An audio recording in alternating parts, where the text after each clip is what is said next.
Ya, Eh, kita kemarin hari Sabtu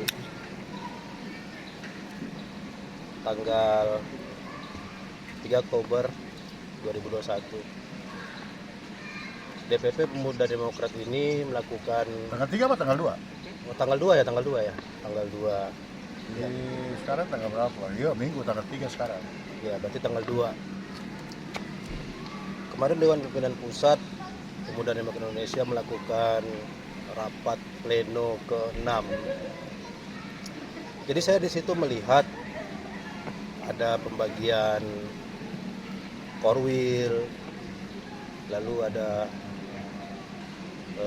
pembagian struktur kepengurusan. Jadi saya melihat di sana itu ada beberapa bidang yang diketuai beberapa bidang.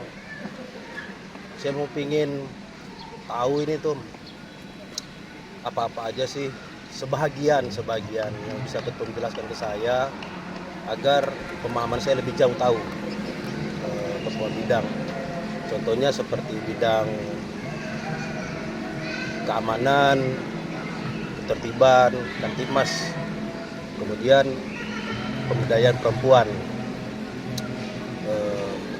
lalu dibentuk juga pembentukan koordinator korwil beberapa wilayah. Jadi saya ingin mengetahui lebih jauh dari Pak Ketum sendiri ini sebagai Ketua Umum Pemuda Demokrat Indonesia. Ya, begitu kira-kira Pak Ketum. Ya, pertama saya ralat tidak ada Kamtibmas di bidang DPP. Yang ada itu Polkam. Polkam itu politik keamanan. Tapi secara umum kalau organisasi itu sih pembedaannya itu sama ya, tergantung tujuan organisasi. Nah, Pemuda Demokrat Indonesia ini dia organisasi kader berhaluan ajaran Bung Karno Marhaya. Sehingga lihat bung-bung kawan-kawan semua yang kemarin hadir dalam rapat DPP itu lebih banyak bernuansa nasionalis, dan tujuan itulah kita berada. Nah, rapat pleno kemarin itu adalah rapat pleno ke-6. Sebelumnya kita harus tahu apa itu rapat pleno. Rapat pleno itu adalah rapat di tingkat pimpinan atau keseluruhan pleno atau sebagian yang dianggap penting. Rapat pleno, rapat harian, rapat bulanan, rapat terbatas, rapat paripurna. Nah, rapat pleno ini untuk melahirkan keputusan-keputusan organisasi yang bersifat pleno, kolektif.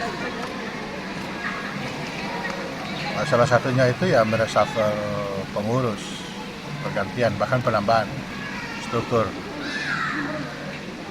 Nah, dihadapkan dalam rapat pengurus itu untuk menggairahkan kembali struktur yang ada. Jadi namanya reshuffle itu untuk penyegaran.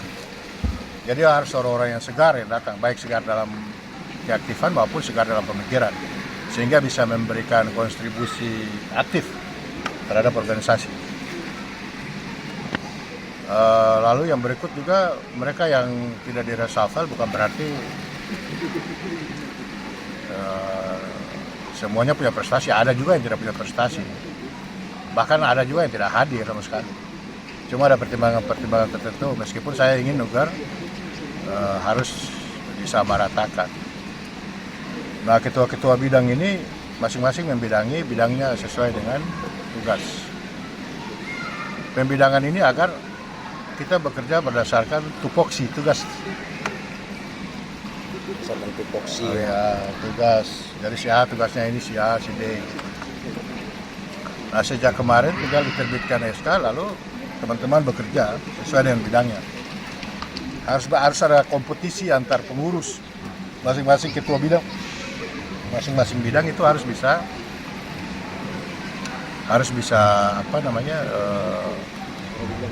menghadirkan agenda kegiatan apa yang bisa dia lakukan.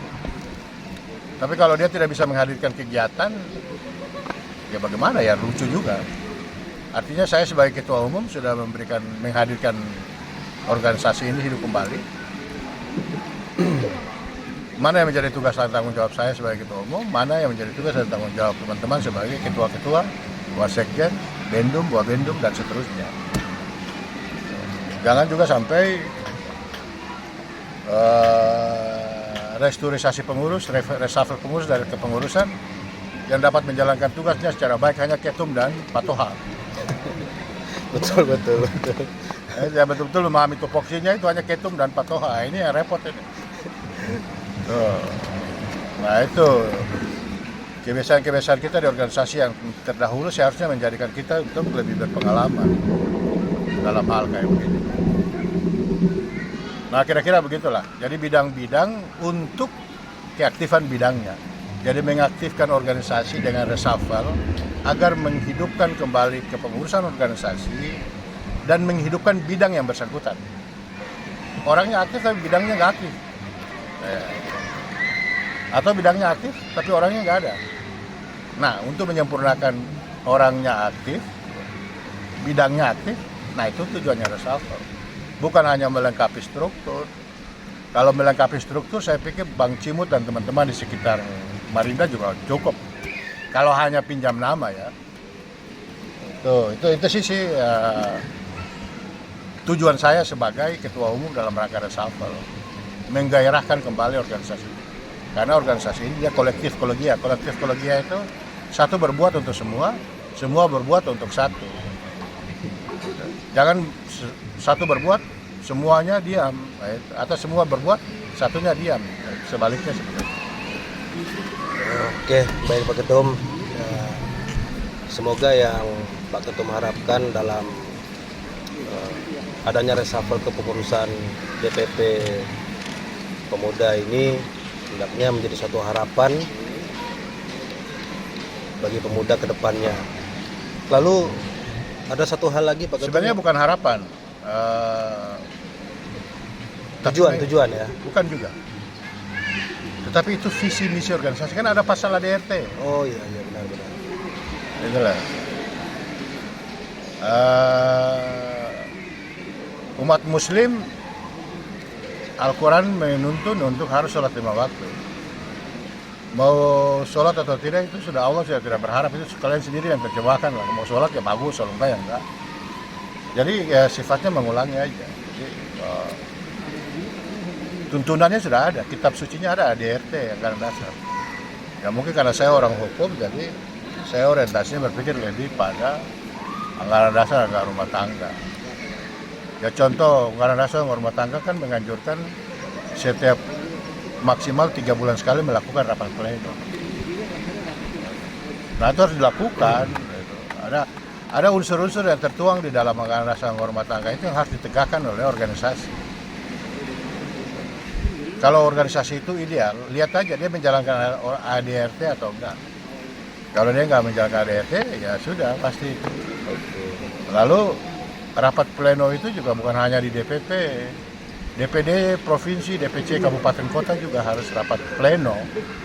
Jangan cuma menanyakan DPP ngapain. Lalu DPD dan DPC, lihat aja di grup WhatsApp itu kan. Hanya rapat pleno DPP aja yang selalu dikirim. Mana rapat pleno DPD dan DPC? Betul. Gitu lah. Jadi organisasi hidup itu harus sinergi, itu yang disebut sinergi bersama. Jangan kita aja yang disiplin, tapi orang-orang yang kita pimpin tidak disiplin. Bukan disiplin karena apa? Disiplin itu ADRT tadi. Berpijak dari situlah. Makanya kalau saya, orang sehebat apapun, tapi kalau tidak berpijak dari ADRT dan ngomong terlalu pintar, melenceng dari aturan-aturan juga kurang bagus. Atau justru aturan-aturan dipakai untuk kepentingan dia, kepentingan kelompok dia, itu yang nggak bagus. Jadi harus digunakan secara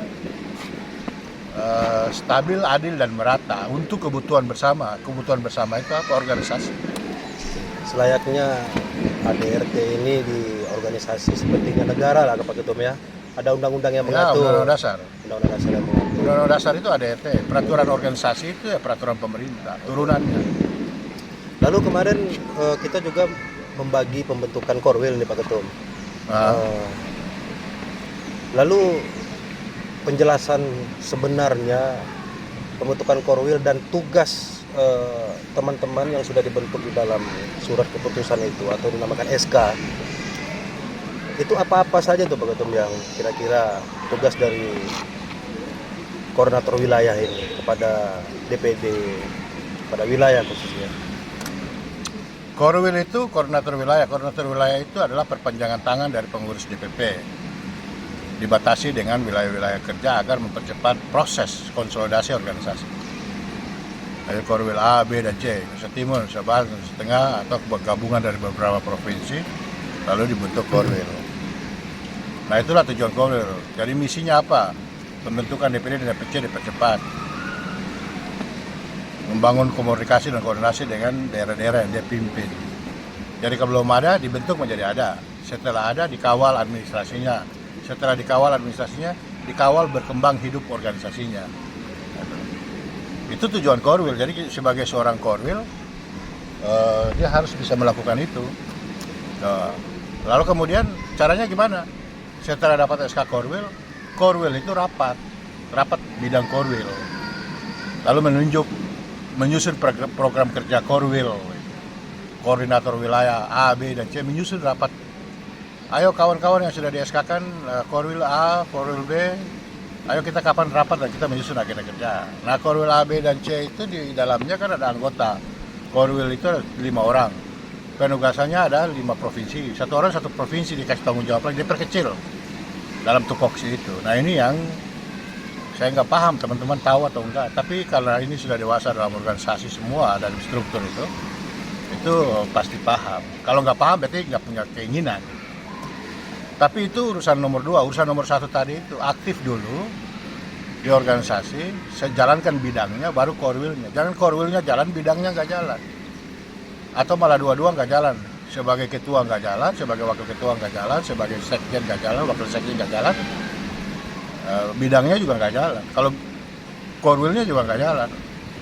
Jadi ketua bidang, Korwil, dan sebagai pengurus harus jalan semua. Jalan itu ya tadi memulai langkah-langkah tahapan yang harus dilakukan.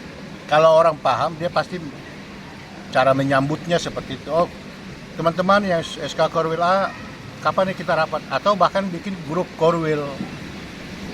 Grup ya Korwil A, kita punya grupnya ini. Korwil B. Lalu di dalam grup WhatsApp itu selain anggota Korwil ada juga ketua umum, sekjen, dan bendahara umum, atau ketua umum dan sekjen, atau ketua umum dan ketua organisasi, sehingga menuntun sama-sama. Jadi kita ngomong soal Korwil wilayah itu di dalam grup itu ciri-ciri orang yang mau bekerja. Nah, video ini yang kita bikin membantu untuk ke sana, dan saya yakin Bung Robi juga pasti belum paham. Oh, betul. Oke, baik. Oke Pak Ketum, terima kasih atas penjelasannya kepada saya secara pribadi. Tentunya menjadi pelajaran buat diri saya sendiri, yang mana berorganisasi ini, khususnya di Pemuda Demokrat ini, saya baru Pak Ketum. Oke, tidak apa-apa, yang penting semangatnya. Jadi, saya perlu, ya tentunya saya tahulah bahwa senior-senior yang di Pemuda ini tentunya cukup lebih tahu daripada saya Pak Ketum. Oke. Nggak apa-apa, yang penting kita sama-sama saling mengisi. Jadi artinya penjelasan dari Pak Ketum tadi, baik apa itu perlunya reshuffle, terus tugas-tugas daripada para Korwil, itu sangat penting, terutama bagi diri saya sendiri. Ilmu tentunya pastilah kedepannya saya bisa membawa ke depannya untuk lebih baik. Begitu Pak Ketum, kira-kira Pak Ketum. Terima kasih. Baik teman-teman, Bung Bung dan Bamba, atas penjelasan Pak Ketum tadi, semoga bermanfaat ke depan. Oke, kita lihat-lihat dulu ini pemandangan di sekitar sini. Oke. Merdeka, Merdeka, Marhain. Jaya.